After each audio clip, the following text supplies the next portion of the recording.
दोस्तों, इस कथा के माध्यम से हम जानेंगे कि सबसे बड़ा पापी कौन होता है, स्त्री या पुरुष। मित्रों, एक समय की बात है।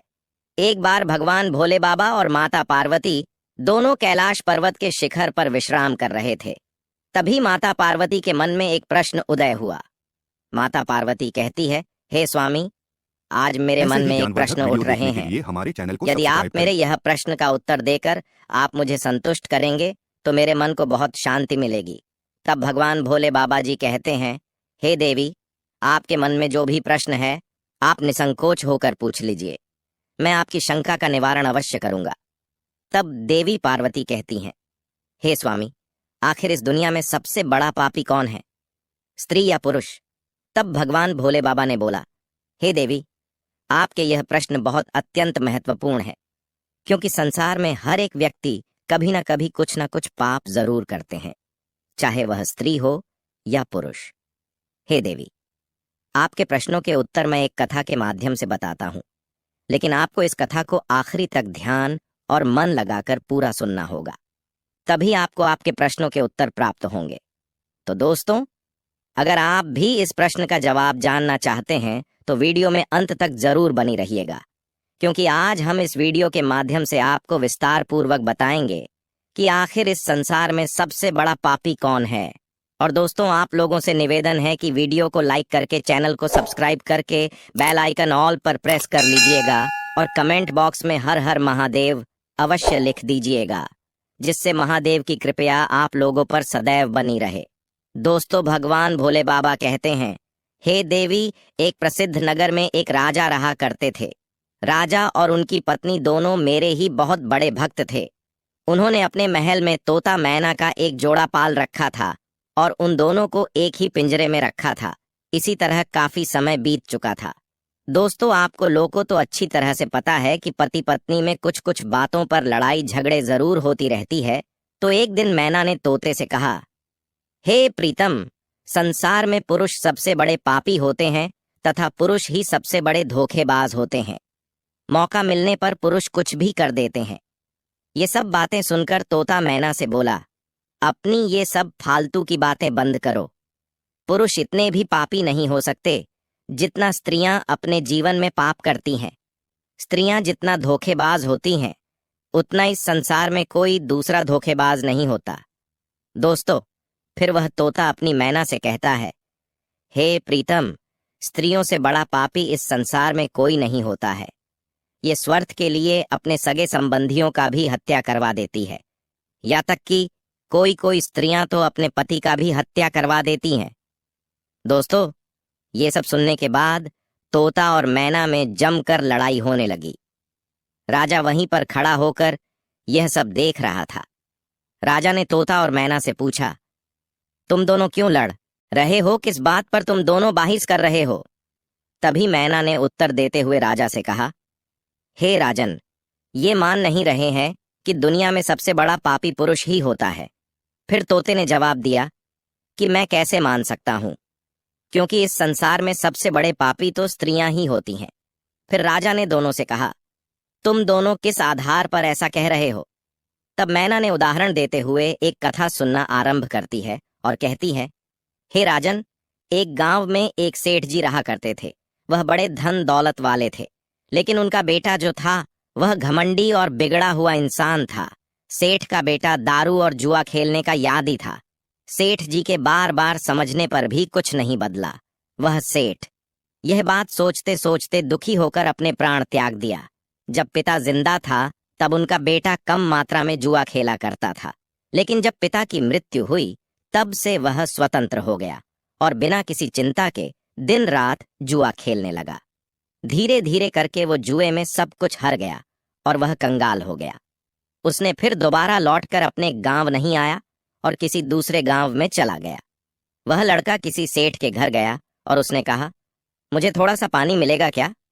तब सेठ ने उसे पूछा, तुम कहाँ से आए हो और क्या करते हो? इसका जवाब देते हुए लड़के ने कहा, मैं एक व्यापारी हूं और गाड़ी से जा रहा था। बीच रास्ते में कुछ गुंडे मेरे सारे सामान को लूट कर ले गए, इसीलिए मैं यहाँ आया हूं और आप मेरी थोड़ी सी मदद कर देते तो अच्छा होता। उस लड़के की झूठी कहानी सुनकर सेठ ने लड़के को सीधा साधा समझा और उस लड़के के जाल में फंस गया। सेठ कहने लगे कि बेटा, तुम देखने में ठीक ठाक हो और काम भी कर लेते हो, तो क्या तुम मेरी बेटी से विवाह करोगे? मेरी बेटी सुंदर तथा गुणवान है।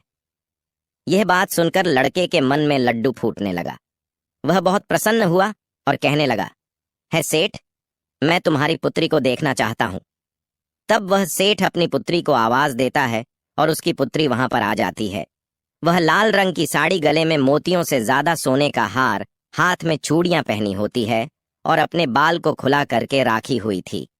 तभी वह लड़का उस लड़की को अपनी नजरों से देखा है और अपने मन में सोचता है, अरे वाह, ये तो लड़की वाकई अत्यंत खूबसूरत है और इसके पास बहुत सारा धन तथा गहने जेवरात भी हैं।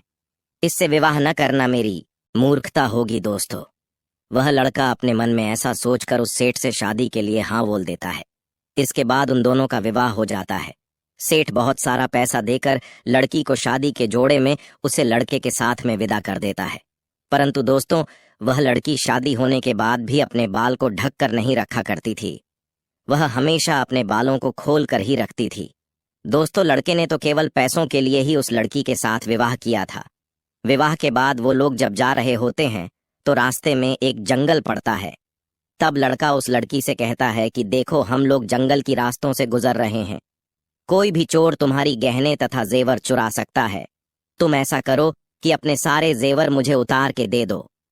अब उसकी पत्नी ने उस पर भरोसा करके अपने सारे जेवर अपने पति को दे दिए। इसके बाद उस लड़के ने अपनी पत्नी के सारे जेवर एक कपड़े में रखकर उसको बांध लिया।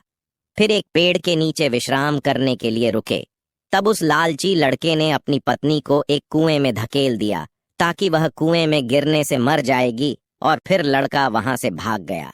लेकिन दोस्तों, उसकी पत्नी मरी नहीं थी और कोई उसे बाहर निकलने के लिए आएगा, यह सोचकर जोर जोर से चिल्लाती रही। तभी कुएं के पास से एक आदमी गुजर रहा था। तब उसने किसी महिला की आवाज सुनी और फिर उस आदमी ने जैसे तैसे करके उस महिला को कुएं से बाहर निकल लिया। कुएं से बाहर निकलने के बाद महिला ने सारी बातें उस पुरुष को बता दिया। फिर उस पुरुष ने महिला को अपने पिता के घर सुरक्षित पहुंचा दिया। घर पहुंचने के बाद महिला के पिता ने पूछा, आखिर तुम्हारे साथ क्या हुआ? लेकिन वो लड़की पतिव्रता थी, इसीलिए उसने अपने पिता को सारी सच्चाई नहीं बताई और वह अपने पिता से कहने लगी, हे पिताजी, जंगल में कुछ लुटेरे हम पर हमला कर दिए, जिसके कारण हमारी यह हालत हुई है। मुझे कुएं में धकेल दिया और पति का कोई पता नहीं चला। बेटी की यह बातें सुनकर सेठ जी बोला, चलो पुत्री, कोई बात नहीं, भगवान सब ठीक कर देंगे। दोस्तों, जैसे जैसे समय बीता गया, तब कुछ दिनों बाद वह लड़का दोबारा अपने ससुराल पहुंचा और उसने सोचा कि सेठ जी से कहेगा कि वह नाना बनने वाले हैं और फिर इसके बदले में उसे बहुत सारा पैसा मिल जाएगा। लेकिन वह जैसे ही अपने ससुराल पहुंचा, उसकी मुलाकात उसकी पत्नी से हो गई, जिस पर उसकी पत्नी ने उससे कहा कि मैंने पिताजी को यह सारी बातें बताए हैं, तो आप भी यही बता देना। दोस्तों, कहावत में रहते हैं ना कि कुत्ते की पूंछ चाहे जितनी सीधी करो, परंतु उसकी पूंछ सीधी नहीं होती है। उसने देखा कि उसकी पत्नी फिर से बहुत सारे गहने पहनी हुई हैं। तब उस लड़के ने अपनी पत्नी से कहा कि तुम आराम से सो जाओ, मैं तुम्हें अपने साथ लेकर जाऊंगा। दोस्तों, जैसे ही रात हुई और वह लड़की सोने के लिए चली गई, तब वह लड़का अपनी पत्नी को मारकर सारा जेवर और घर का धन अपने साथ ले गया। दोस्तों, राजा को यह सब कहानी बताने के बाद मैना ने कहा कि इसीलिए मैं कहती थी कि पुरुष ही दुनिया की सबसे बड़े पापी होते हैं। उसने अपनी पत्नी को मारा और उसका सारा सामान लेकर भाग गया, जिसमें उसने स्त्री के चरित्र को लेकर बात की थी। दोनों की यह बातें सुनकर राजा बोले, इस बात का उत्तर अब मैं तुम लोगों को देता हूं।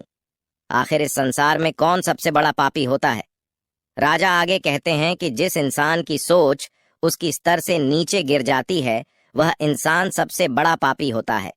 चाहे वह पुरुष हो या फिर स्त्री, इससे कोई फर्क नहीं पड़ता है। दोस्तों, इंसान को किसी भी प्रकार के पाप करने से पहले यह सोचना चाहिए कि क्या वह सही है या नहीं। के लिए हमारे चैनल को दोस्तों, सब्सक्राइब करें। पापी और विश्वासघाती होने की कोई जाति नहीं होती। वह इंसान की कैसा भी हो, उसकी सोच और कृतियों का परिणाम होता है। दोस्तों, वास्तव में इंसान की सोच उसे पापी बना देती